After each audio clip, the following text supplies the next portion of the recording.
Hello everyone, आशा करता हूँ आप सब लोग अच्छे होंगे। आज फिर हम एक नया टॉपिक डिस्कस करेंगे। इससे पहले भी हमने बहुत से मेडिकल लेक्चर्स जो है इस चैनल पर डाले हुए हैं। अगर आप चैनल पर नए हो तो चैनल को पहले सब्सक्राइब करें, उसके बाद में वीडियो को कंटिन्यू वॉच करें। आज फिर हम एक नया टॉपिक डिस्कस करेंगे, तो बने रहिए मेरे साथ में एंड तक। एंटीबायोटिक्स की दुनिया में एक बहुत ही मशहूर नाम है जिसके बारे में हम आज डिस्कस करेंगे, और वो है पेनिसिलिन। जो पेनिसिलिन है वो एक ब्रॉड क्लास के अंदर आता है जिसका नाम है बीटा लैक्टम। और जो बीटा लैक्टम होता है उसके अंदर सिर्फ पेनिसिलिन नहीं आता है, और भी बहुत सारे ड्रग्स जो होते हैं वो आते हैं। काफ़ी इंटरेस्टिंग टॉपिक है, तो आप एंड तक बने रहिएगा। अगर चैनल सब्सक्राइब नहीं किया तो आप इस चैनल को सब्सक्राइब करें। हम इसमें पूरा आपको अच्छे से आज पेनिसिलिन के बारे में समझा देंगे। अब अगर आपको थोड़ा बहुत पता हो तो बीटा लैक्टम उस क्लास का ड्रग है जो कि केमिकल स्ट्रक्चर्स के ऊपर क्लासिफिकेशन की गई थी। तो इसका मतलब ये है कि इस ड्रग का जो मेन डिस्टिंग्विशिंग फैक्टर है तो वो इसका केमिकल स्ट्रक्चर होगा, राइट। नाउ बीटा लैक्टम वो एंटीबायोटिक्स होते हैं जिनके स्ट्रक्चर में बीटा लैक्टम रिंग जो होती है वो प्रेजेंट होती है। अब यहाँ पे हम सिर्फ पेनिसिलिन की बात नहीं कर रहे हैं। जो बीटा लैक्टम होता है उसके अंदर मेनली 4 टाइप्स के जो एंटीबायोटिक्स होते हैं वो आते हैं, और वो कौन कौन से होते हैं। सबसे पहले आता है पेनिसिलिन, फिर आता है सिफालोस्पिन, एक मोनोबेक्टम एंड कार्बापेनम। बट अब हम सिर्फ जो रहेगा हमारा फोकस वो रहेगा पेनिसिलिन और सेफरोक्सिन पे, ठीक है। तो हमारा फोकस किस पे रहेगा, पेनिसिलिन पे और सिफेलोस्पिन पे, ठीक है, क्योंकि वही ये दोनों ही ज़्यादा इंपॉर्टेंट है। तो चलिए सबसे पहले शुरू करते हैं पेनिसिलिन से। शुरू करते हैं हम पेनिसिलिन से। जो पेनिसिलिन है वो ओरिजिनली ऑब्टेन किया गया एक फंगी पेनिसिलियम नोटेटम से, बट जो अब पेनिसिलिन ऑब्टेन होता है वो होता है पेनिसिलियम क्राइसोजम से। और इसके पीछे का रीज़न ये है कि जो क्राइसोजनम होता है उससे ईल्ड जो होती है वो बहुत अच्छी मिलती है, हाई ईल्ड जो होती है इससे प्राप्त होती है। चलिए अब कुछ फैक्ट्स बताता हूँ आपको पेनिसिलिन के बारे में। आपको पता है जो पेनिसिलिन है वो एक सबसे पहला एंटीबायोटिक ड्रग है जो कि क्लिनिकली यूज्ड किया गया, और ये सबसे पहले क्लिनिकली कब यूज्ड किया गया, 1941 में। याद रखिएगा, पेनिसिलिन एक फर्स्ट एंटीबायोटिक ड्रग है जो कि यूज्ड करा गया था क्लिनिकली कौन से ईयर में, 1941 में। This is an important question, और जिसे मिरेकलस एंटीबायोटिक भी कहा जाता है, ठीक है। और इसका रीज़न ये है कि यूजुअली जब हम कोई सा भी ड्रग इंटेक करते हैं तो उसके जो साइड इफेक्ट्स होते हैं वो बहुत ही ज़्यादा होते हैं, बट पेनिसिलिन एकमात्र ऐसा ड्रग है जिसके साइड इफेक्ट जो है वो बहुत ही कम है। तो पेनिसिलिन एक फर्स्ट एंटीबायोटिक होने के बावजूद भी सबसे कम साइड इफेक्ट देने वाला ड्रग है। तो ये सारा का सारा था कि पेनिसिलिन जो है वो क्या है और कहाँ से ऑब्टेन हुआ है और कब इसका यूज किया गया था, ये सब चीज़ हमने इसमें डिस्कस करी है। तो चलिए मैं ले चलता हूँ आपको इसके मैकेनिज्म ऑफ एक्शन की तरफ कि कैसे इसका मैकेनिज्म ऑफ एक्शन जो होता है वो होता है। तो जो मैकेनिज्म ऑफ एक्शन हम देखेंगे वो पूरा बीटा लैक्टम क्लास ड्रग का होगा।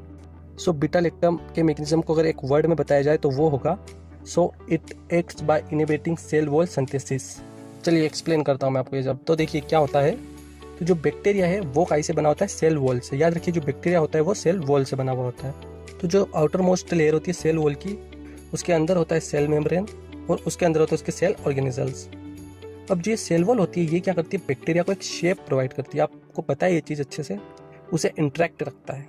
और ये सेल एक लेयर से बनता है जिसका नाम क्या होता है, पेप्टिडोग्लाइकेन जो होता है वो लेयर्स का नाम होता है, ठीक है। और जो पेप्टिडोग्लाइकेन होती है वो 2 मॉलिक्यूल्स को जोड़ जोड़ के बनाया जाता है जिनका नाम होता है N acetyl muramic acid and N acetyl ग्लूकोसोमीन।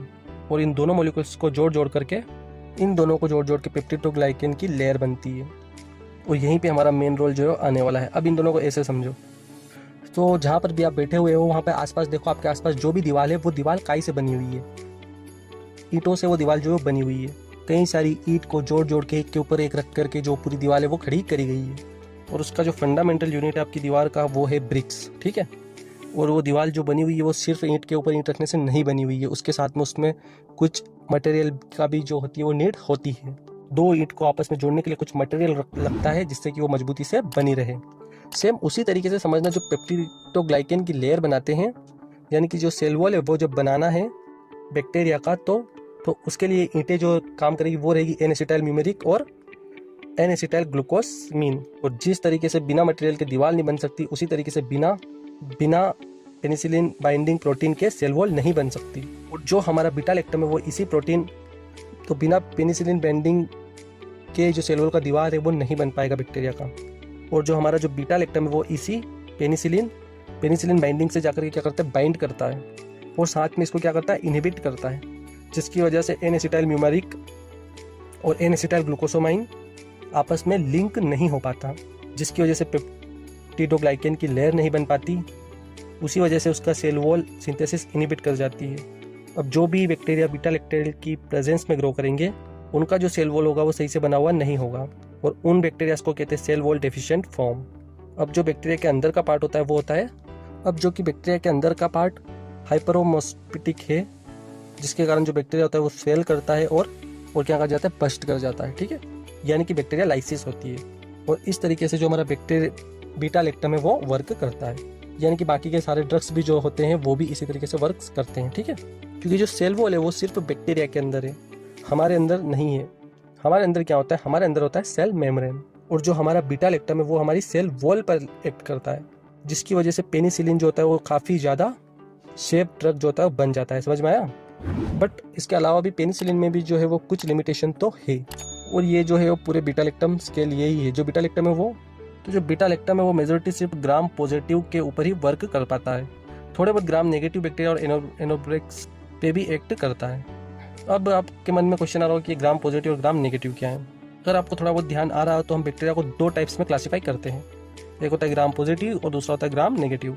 अब ग्राम पॉजिटिव बैक्टीरिया जो होते हैं वो होते हैं जिनकी जो आउटर मोस्ट लेयर होती है वो पेप्टिडोग्लाइकेन की होती है, और ग्राम नेगेटिव वो होते हैं जिनकी आउटर मोस्ट लेयर जो होती है वो लिपोप्रोटीन की होती है।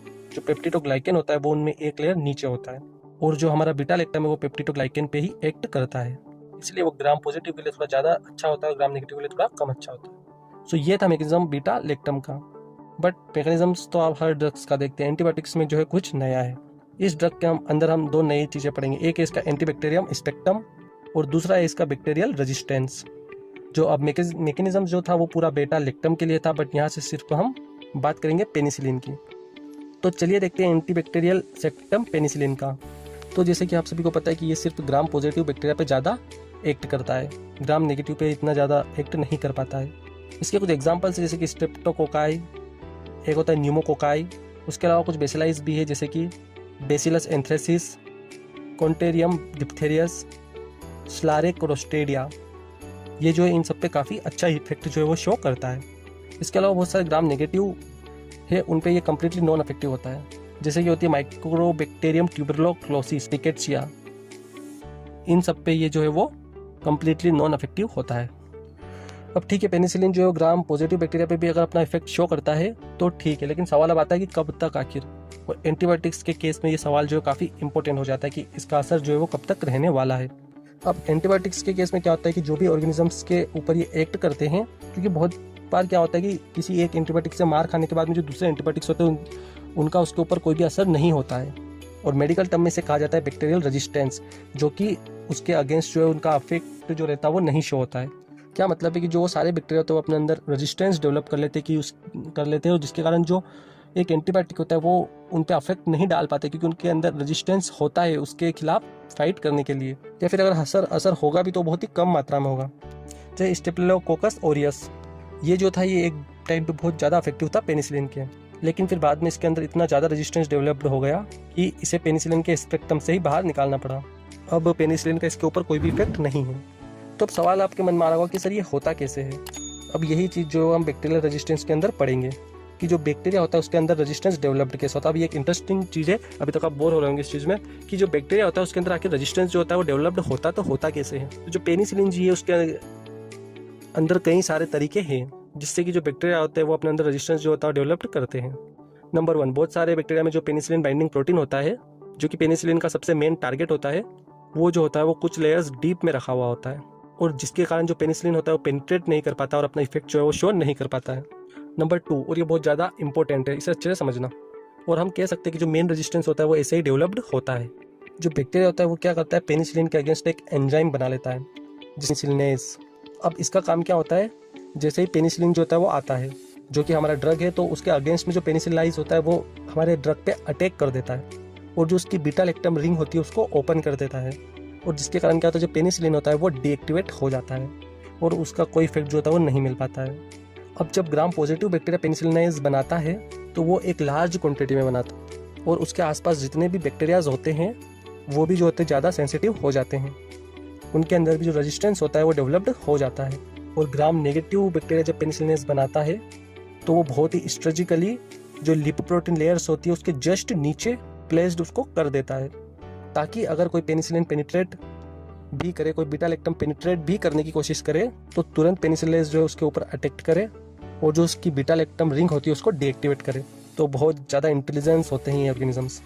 अब नंबर 3 पे क्या होता है, अब हर बैक्टीरिया जो होता है वो डिफेंस नहीं करना पसंद करता है।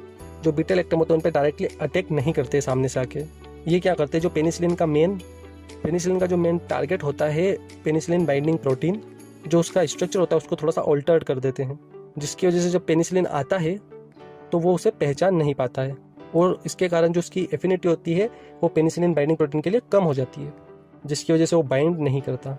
अब जब हमारा पेनिसिलिन इस प्रोटीन से बाइंड नहीं करेगा तो उसके कारण वो उसे इनहिबिट नहीं कर पाएगा, जिसके कारण जो सेल वॉल सिंथेसिस है वो इनहिबिट भी नहीं हो पाएगी। ठीक है, तो ये कुछ तरीके थे जिसके चलते हुए जो बैक्टीरिया होते हैं वो अपने अंदर रेजिस्टेंस को डेवलप कर लेते हैं। अब जो पेनिसिलिन जी है वो एसिड लेबाइल है, मतलब कि जो एसिड होता है उसके प्रेजेंस में वो डिस्ट्रॉयड हो जाता है।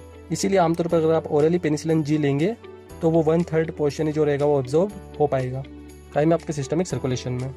इसीलिए जब सोडियम पेनिसिलिन जी दिया जाता है इंट्रामस्कुलरली, तब ऐसे टाइम पर उसका एब्जॉर्प्शन जो होता है वो काफ़ी ज़्यादा rapid, peak plasma concentration 30 minutes में मिलता है। अब ये बॉडी के मेजॉरिटी फ्लूइड्स तक जाता है। जो CSF पेनिट्रेशन होता है वो बहुत ही पुअर होता है, लेकिन अगर इन्फ्लामेशन हो जैसे कि एंजाइटिस वगैरह तो थोड़ा सा रीच कर जाता है।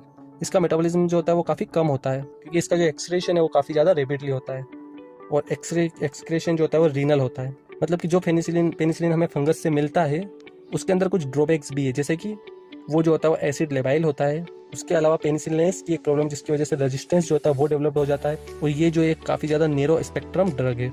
अब इन तीनों प्रॉब्लम्स को टैकल करने के लिए साइंटिस्ट जो है उनने क्या किया, ये जो पेनिसिलिन है ये ऑब्टेन किया गया था, इसके अंदर थोड़ा सा और एक्स्ट्रा मॉडिफिकेशन किया और सेमी सिंथेटिक पेनिसिलिन बनाए जिनके अंदर ये प्रॉब्लम जो है वो ना हो। तो देखो सबसे पहली प्रॉब्लम कौन सी थी, एसिड लेबाइल होने की।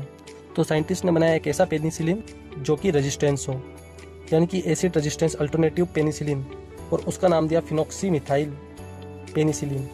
आसान भाषा में उसे कहा जाता है पेनिसिलिन वी। अब दूसरी प्रॉब्लम थी पेनिसिलिनेस रेजिस्टेंस की। इसके रेजिस्टेंस में साइंटिस्ट ने बनाया मेथी और मेथिसिलिन, क्लोक्सासिलिन, क्लोग्लासिलिन कट। अब इसके अलावा नेक्स्ट प्रॉब्लम थी नेरो स्पेक्ट्रम होने की। तो जो नेरो स्पेक्ट्रम होने की प्रॉब्लम थी उसे सोल्व करने के लिए साइंटिस्ट ने बनाया एम्पिसिलिन, एमोक्सोसिलिन, कार्बेनोसिलिन, पेप्रासिलिन, मेजलोसिलिन और एको टाइप्स के ड्रग्स जो साइंटिस्ट ने बनाए जो कि ये बीटा लैक्टेनाइज इनहिबिटर्स के नाम से। अब बीटा लैक्टेजिम्स एक फैमिली है, एक ऐसे एंजाइम्स की जो कि बीटा लैक्टम रेजिस्टेंस के लिए रिस्पॉन्सिबल होते हैं बैक्टीरियाज के अंदर। इसके अंदर काफ़ी फेमस ड्रग्स है, जैसे कि एक होती है क्लेविलेनिक एसिड, सेलबेक्टम, मोनोबेक्टम। इनमें से क्लेविलेनिक एसिड आपने काफ़ी सुना होगा, क्लेविलेनिक एसिड। सो ये बात थी पेनिसिलिन की, हमने कुछ इसमें अच्छे से डिस्कस करा है। अगर आपको कोई डाउट हो तो आप कमेंट सेक्शन में कमेंट डालकर पूछ। सो ये था हमारा आज का टॉपिक जो कि हमने अच्छे से डिस्कस करा है। अगर इससे रिलेटेड आपको कोई भी क्वेरी और डाउट हो तो आप कमेंट सेक्शन में कमेंट डालकर पूछ सकते हो। और चैनल को सब्सक्राइब करें, चैनल को सब्सक्राइब करें और वीडियो को लाइक करें। Thank you, have a good day.